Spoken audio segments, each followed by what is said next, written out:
Olá! Hoje vamos falar dela mesma, aquela polis grega que todo mundo adora e teme ao mesmo tempo. This is Sparta! Vamos falar de Esparta. Então já curte esse vídeo, já se inscreve aqui no canal e vem comigo e vem história.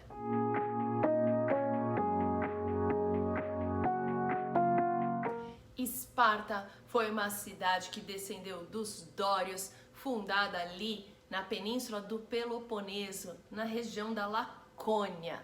Pois é, Esparta teve a sua influência militar fortíssima dentro de sua sociedade e sua cultura.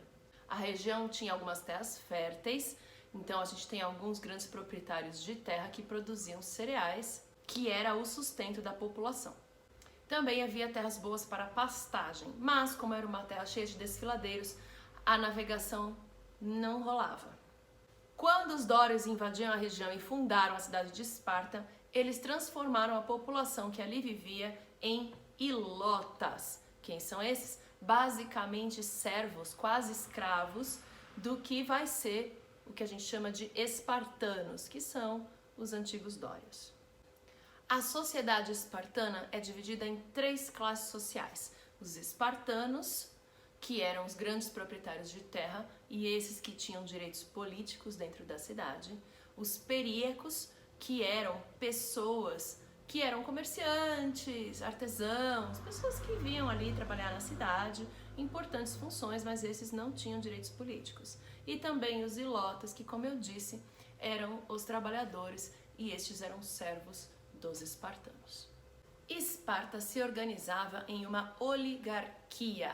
O que é isso? É um governo de poucos, que significa então que poucas pessoas dentro da sociedade de Esparta podiam participar da vida política. A maioria das pessoas estava excluída da política de Esparta. Esparta era governada por uma monarquia dual. Haviam dois reis que eram escolhidos. Sim, eles eram eleitos e governavam por um período curto de tempo. Além disso, a gente tem a Gerúsia, que é o conselho dos anciãos, que eram homens espartanos acima de 60 anos que formavam este conselho. Este conselho era um conselho pequeno, tendo em vista que a expectativa de vida daquele período era bem menor do que a de hoje e que também Esparta era uma cidade voltada para a guerra. Portanto, muitos espartanos morriam mais jovens. Participavam também da Gerúsia os dois reis escolhidos. Também eram escolhidos 5 cidadãos éforos, eram assim chamados, pela Assembleia, para poder supervisionar as atividades políticas e julgar crimes. Além disso, existia a Ápela, em que todo cidadão, ou seja, todo espartano, homem, podia participar. E ali é que eles tomavam as decisões políticas. Eles aprovavam ou não as leis que eram feitas pela Gerúsia. Mas o poder da Assembleia era limitado, porque se os dois reis, mais a Gerúsia, achassem que a Assembleia tinha votado de forma incorreta, eles podiam anular as decisões da Ápela. Além disso, Esparta tinha uma educação e uma tradição bastante rígida. Crianças que nasciam com algum tipo de deficiência eram deixadas para morrer.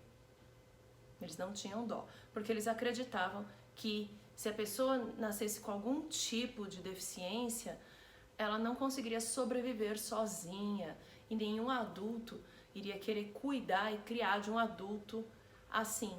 Portanto, eles matavam. Essa visão da gente inclusiva, que a gente briga tanto hoje na nossa sociedade para ser respeitada e para criar leis para que as pessoas com deficiência e neuroatípicas tenham o direito e a condição de participar de forma íntegra da nossa sociedade, isso é uma visão extremamente atual. Na Grécia Antiga não era assim, infelizmente. Inclusive em Esparta existe uma tradição, os recém-nascidos deveriam ser mostrados aos anciãos, a Gerúsia, da cidade, e se essa criança fosse considerada forte, aí sim ela deveria ser criada, se não, ela deveria ser abandonada para morrer.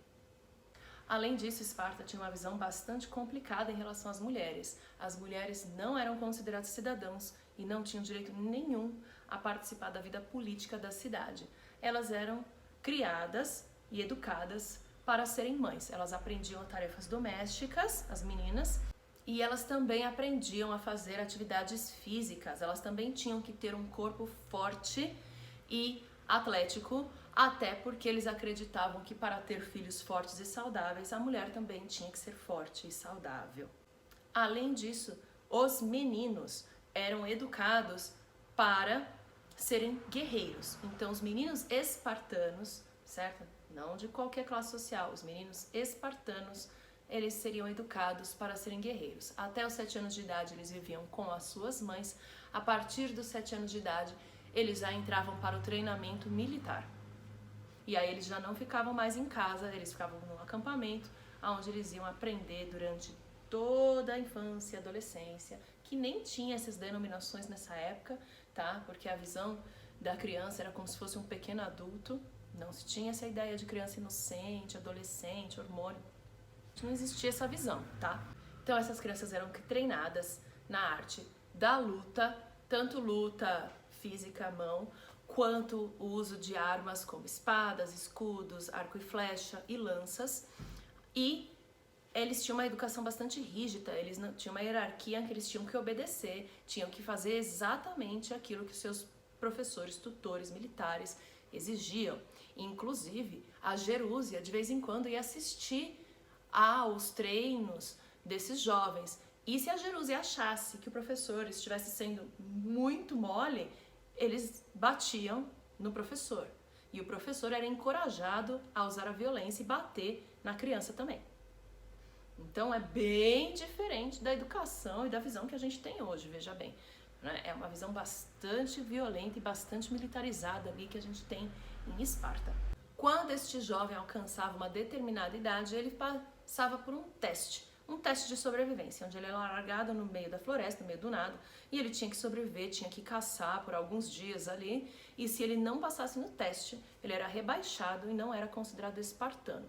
Normalmente essa pessoa ia embora, fugia, porque, cara, seria impossível viver em Esparta tendo sido rebaixado, seria uma vergonha imensa.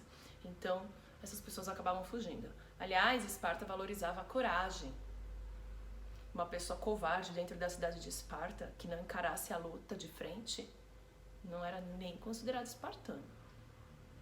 Então você vê, Esparta tinha uma coisa muito específica em relação à sua educação e à sua cultura. Até hoje, algumas palavras foram influenciadas pela cultura espartana. Dizer que uma pessoa é espartana significa que ela é muito rígida e disciplinada. E a palavra lacônico é utilizada para descrever alguém que não fala muito, que tem poucas palavras. Gostando ou não da cultura de Esparta, ela foi responsável pela vitória da Guerra do Peloponeso e também por incentivar os gregos a lutar contra os persas. E aí, gostou de conhecer mais sobre a polis Esparta? Então fica comigo que o próximo vídeo é sobre Atenas. Beijo e tchau!